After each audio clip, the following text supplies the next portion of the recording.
Hi, Ken. Oh, hi, Paul. Hello, everyone. Thank you, and welcome back to my channel. Today, I'm here with the illustrious drummer and sage Paul Wells. Hi, Paul. Hi, Ken. Paul helped me a lot with an article I just wrote for Audiophile magazine called The History of Jazz Drumming. I interviewed Paul and Billy Drummond and John Riley. Paul knows a lot about drumming, a lot about jazz, a lot about hi-fi. He has a huge depth of knowledge, and I've been trying to get him on the channel for a while. And today we're going to talk about, and this was Paul's choice, 3 particular drummers who don't get a lot of attention compared to the Tonys and the Elvins and the whoever's, being Paul Chambers, Clifford Jarvis. Joe Chambers. Oh, right, not the bass player. Joe Chambers, Clifford Jarvis, and Pete LaRocca. But we were talking, as I was setting up my camera, about audiophiles and how hard it is to get a lot of the new Tone Poet pressings. They are backed up by almost 15, I believe. But there's kind of this obsession with these modern reissues, while people ignore a lot of old great artists that sort of provided the basis for all the stuff on Blue Note and latter period Columbia. So I just wanted to get Paul's take on that. Where do you stand on this, Paul? Well, I would start by saying that I absolutely adore Joe Harley and absolutely love what he's done with besides his credits as a producer and as a somebody who's just kind of been involved in music in a long time, specifically with Music Matters and with now the Blue Note Tone Poet reissues as a jazz reissue sort of maven. I have incredible amount of respect for him, and I love that Blue Note as a label have really gotten on board with doing these reissues at such a high level. But yeah, it's kind of, I think because they appeal so strongly to audiophiles, there are now a lot of people who are obsessing over these records and specifically over these reissues, who don't really understand the bigger picture of jazz and don't understand where these records fit in to the jazz world, and maybe that's fine. I don't know. I mean, I get a little sad because I feel like they're missing a lot. There are people that feel that the whatever 50 or 60 now Tone Poets that are out are kind of the quintessential jazz records, and they're just part of the story. Yeah, they're a part of it, and kind of a small part. They're a wonderful part. They're specifically picking records that are sort of lesser known, which I really like, and but there's so much music, and I'm not just talking about things like Blue Train or Kind of Blue, like the sort of evergreen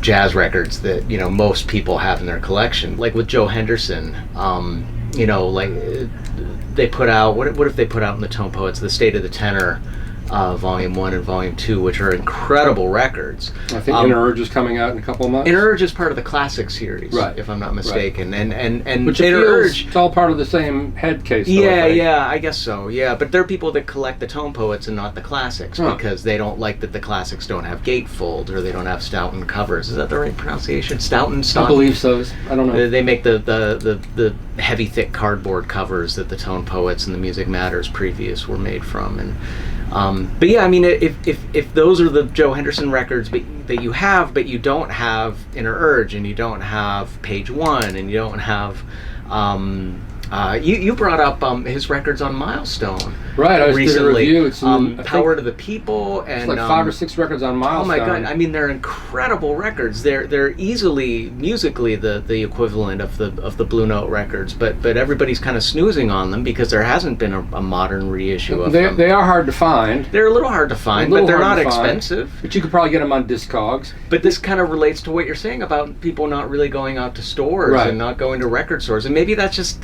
Maybe for a lot of audiophiles, I mean, there's this sort of stereotype that I don't necessarily want to bring up, I guess, but the audiophile who's got like a $200,000-$300,000 audio system, and then he has like 7 records. He's, I mean, that's kind of like, there are people like that, I think, and to a lesser degree, there are people that think like that. Oh my God, I mean, if you want to talk about audiophiles, I think we had this conversation on the phone not too long ago. If you want to talk about audiophile quality jazz, the label, and I shouldn't even say this because the values might jump up if people get hip to this, but Savoy records, oh my God, sound unbelievably More good. Rudy Van Gelder Most stuff. Savoy records were done in the mid-50s at Rudy Van Gelder's Hackensack studio, the exact same studio that the Blue Notes were done in that time period. And a lot of the same musicians. Lee Morgan did a record on Savoy, and Hank Mobley, and Kenny Clark is on tons of Like the amazing house drummer for Savoy. yeah, and Paul Chambers is on Right. a lot of them, Hank Jones, and oh my God, I mean, they're amazing records. They're a little bit more, they're kind of between the Prestige kind of jam session record and the Blue Note sort of heavily rehearsed and composed record. They're kind of in between. They're original tunes, but they're kind of stretching out on simple changes or on standards like the Prestige records are. But the sound quality of these is unbelievable. It's so real. It's so, you're really, I mean, you just hear the natural tone of the bass and the drums and the horns in a way that is just unbelievable. And they're primarily mono, I think. They're all mono, so from that time period. You're a mono fan. Yeah. But I find them for like pennies. You know, Yeah. I bought so many of them for people like just $10, sleep on 'em, right. $5. Yeah, they're amazing Is records. a lot of that music a little more beholden to swing? It's not quite as forward thinking as some of the guys who blew on Prestige who went on to Blue Note. There were some players that were like Frank West was a Basie-ite. He was in Basie's band, I believe, at the same time period that he was recording on Savoy. So there's a little bit of a connection maybe to the Basie sound and the Basie groove on some of his records. Hank Jones is on a lot of those records, and Hank just, I don't know, maybe a connection to the swing style in that sense that maybe these guys were playing. I don't really know. I don't know. So it's sort of an earlier phase of jazz. Yeah, but it's its own. It's kind of its before. own thing because it is different than what was on Blue Note at the same time. You know, Right. Blue Note in 55, 56 was doing stuff like what some of the early Jazz Messengers records, Right. and there were those Miles Davis records. I think those were maybe 53, 54. Right. Blue Note weren't really in full steam quite yet. I think Savoy were recording more in 55 than Blue Note might have been. I'd have to actually look at those discographies to see what was happening at the same time. But they were using a lot of the same musicians, and it was definitely in the same studio. But the sound is different, and the vibe is different. That's the amazing thing about Rudy Van Gelder. Every label he worked for, to my ears, they sound different. Unbelievable. Impulse doesn't sound like Blue Note. Exactly, and totally Weird. the same thing in the 60s too, when he was recording Blue Note, but also still doing some dates for Prestige, but he was recording Impulse. Impulse sounds nothing like Blue Note, sound-wise. Right. And Verve sounds nothing. He did amazing sounding records for Verve, like the Jimmy Smith, Wes Montgomery records that we were talking about for your History of Jazz Drumming piece. Right. They sound fantastic and Right. very unlike Blue Note records. I tend to think it's because there was a producer there. Absolutely, the producers Alfred wanted Lyon them to had sound. his shot. Yeah, they had an idea of how they wanted the records to sound, and Rudy said that in interviews. Rudy would say, this isn't my sound. This is this. You're not hearing me. You're hearing what the producers wanted. Right. And I think he's probably downplaying his importance because he was probably a nice, humble guy, but. The producers did have a say in how they wanted the records to sound, and not just how they were recorded, but how they were mastered. Because Right. Rudy did the mastering for a lot of those labels too. All in one. So I guess our overarching point is go out there, experiment, drive a couple hours. And I forgot to mention, I should have mentioned Paul's credits. He's the regular drummer with Vince Giordano and the Nighthawks. Correct. Who I believe played on some Woody Allen soundtracks, right? Some Woody Allen and a lot of TV. We did the entire run of Boardwalk Empire. Wow. We've done some soundtrack work for The Marvelous Mrs. Maisel, and we're actually about to do something for Martin Scorsese for his upcoming movie. Oh, wow. We're What's that going called? It's called Killers of the Flower Moon. Wow. Or is it Flowers of the Killer Moon? I think it's Killers of the Flower Moon. A movie that takes place in the 1920s. Oh, wow. And we did some music, and we're going to do some on-screen work as well. And you play a lot around town. I saw you with I forgot Andy Bianco. I saw you with him. We interviewed him up on my roof. He said some really amazing stuff. We did that video on Moondog. And you also work regularly with a singer named Curtis Stigers. I think correct. you said he's more popular in Europe than here. Yeah, he's an American singer, but very, very, very popular in England and Germany, Denmark and Austria, and we tour a lot in those countries. That's great. So you're super busy. And we were going to talk about Joe Chambers, Mm-hmm. Pete LaRocca, Yeah. and Clifford Jarvis. Correct. So have at it. All right. Well, let's start with Joe. Joe Chambers, one of my absolute favorite drummers. I mean, definitely in my top 10. Favorite and also biggest influences on me, on Really? how I play That's specifically, like directly. I can tell you that I think about Joe Chambers when I play, and I try to play like him in a lot of ways. Joe Chambers has a ride cymbal beat.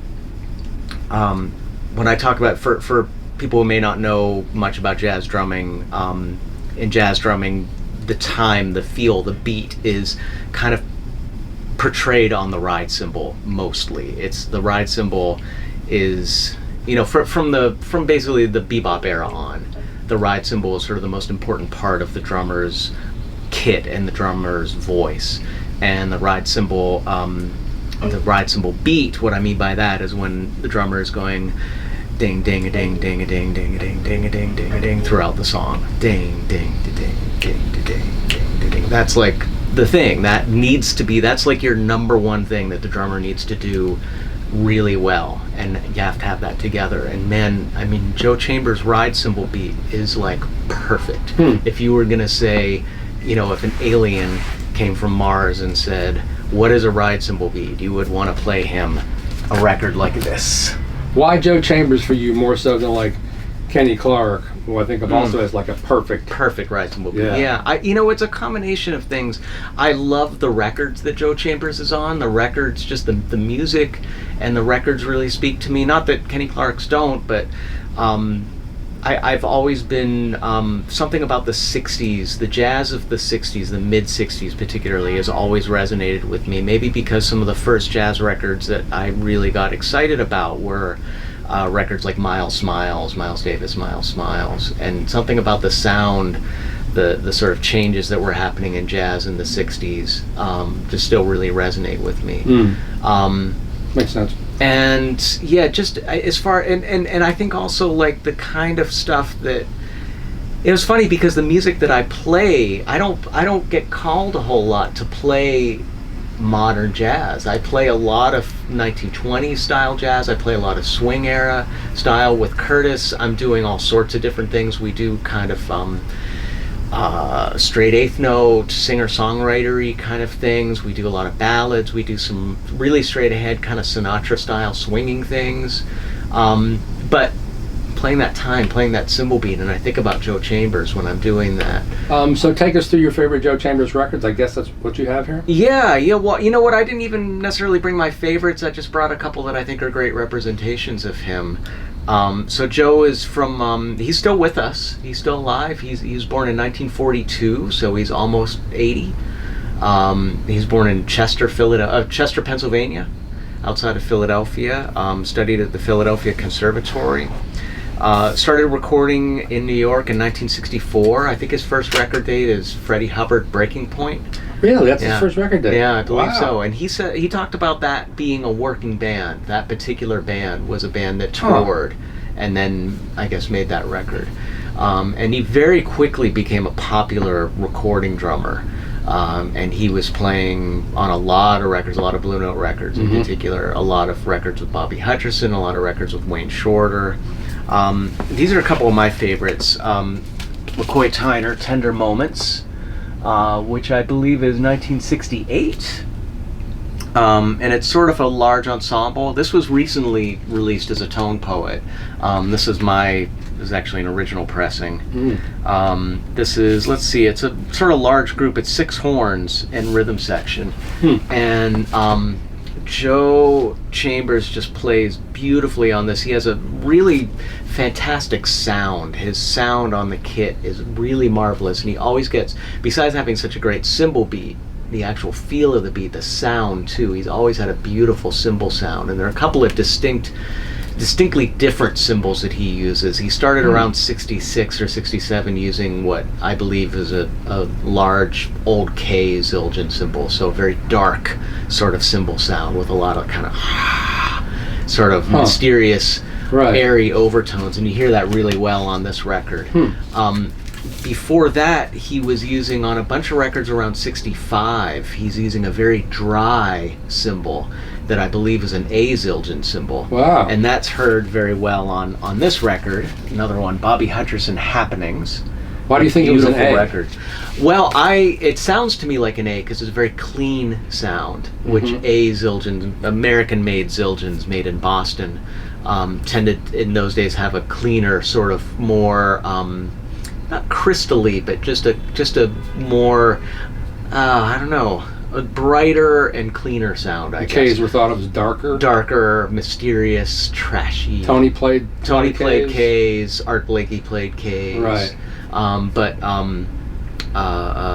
Max Roach played A's, the cleaner sound. Interesting. Kenny Clark's famous cymbal was an A. So they were making the A's and the K's simultaneously? Simultaneously, yeah. Really? Yeah. That's interesting. Yeah, I didn't know that. I thought A was a later thing. No. A started. Zildjian Company was based in Turkey, and during or maybe right before the Armenian genocide, the Zildjians are Armenians. It's an Armenian family. They've been making cymbals since the 1600s. Imagine that. I mean, the company was established in 1623. 1623. Yeah. And they were always making cymbals in Turkey. And then Avidus Zildjian, who was one of the heirs to the company, moved to the United States, moved to the Boston area in the early 20s, and he established an American wing of the Zildjian Company in 1924, I believe.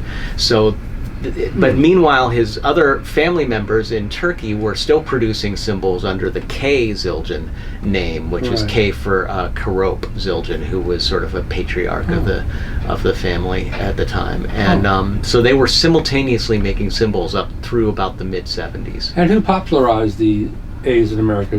Gene Krupa, I guess? Well, yeah, all of the great swing drummers, I think maybe even before that, I think even some of the early jazz drummers like Zutty Singleton, but definitely Chick Webb was playing A's. Chick Webb started recording, I think, in the late 20s or very early 30s. Chick Webb, Joe Jones, Dave Tuff, Gene Krupa, they were the big names that were playing A Zildjian cymbals. Yeah, okay, so Joe Chambers, getting back to Joe, both of these records are just marvelous examples of Joe's cymbal playing, just the sound, the sound and the feel of his cymbal beat on these tunes. He has a way of playing his cymbal beat that just grounds everything and just pulls everything together. It's like a north star of the record. It's like the true north of any record that Joe Chambers is on, is the feeling of his cymbal beat. It's just the perfect like groove. It's just, I don't know, it's hard to explain, but it's just like, it sounds like he is so easy for everybody else in the band to play with. He just lays it down in the way that everybody is just like, oh, that's where it is, let's just play to that. Kind of like Steve Gadd. You think of Steve Gadd being like that in a more contemporary setting. He just lays down a beat that everybody else can just follow perfectly and fit into very easily. I want to point out too, actually, that Ken, who has interviewed so many amazing musicians, interviewed Joe Chambers. I don't know if you even remember, it was a long time ago. Sure, I remember for that. Modern Drummer, around 99 or 2000. Definitely. It is the definitive interview with Joe Chambers, Thanks. I think, and specifically talking about drumming and talking about what the jazz scene was like in the 60s and what it was like making those records. It's a fantastic interview if you track it down. It's in Modern Drummer magazine. I don't remember the exact date, but Mickey Hart is on the cover. Mickey Hart, one of the Grateful Dead drummers, is on the cover that month. Well, he's a very, very heavy composer and a fantastic piano player and mallets player. Which actually leads me, after he recorded so much great stuff on Blue Note in the 60s, and a little bit into the early 70s, he joined, I guess around 71, when Max Roach started his percussion ensemble, M-Boom. Or do you say M-Boom or M-Boom? It's a great record. Amazing Black stuff. Saint's incredible. And Joe was a member of that group consistently through the history of that group, and was a big part and played all sorts, not just drum set, but played vibes and marimba and played timpani and all sorts of things. Really, really talented and very, very deeply well-rounded guy. So who's next, Paul? All right. Well, next I'd like to talk about Pete LaRocca. is another one of my favorites, and another guy that I don't really hear too many people talk about these days. I think he's maybe popular with audiophiles because his record, Basra, his own record as a leader on Blue Note, which I have, this is the Music Matters version here, which is a beautifully done reissue of this.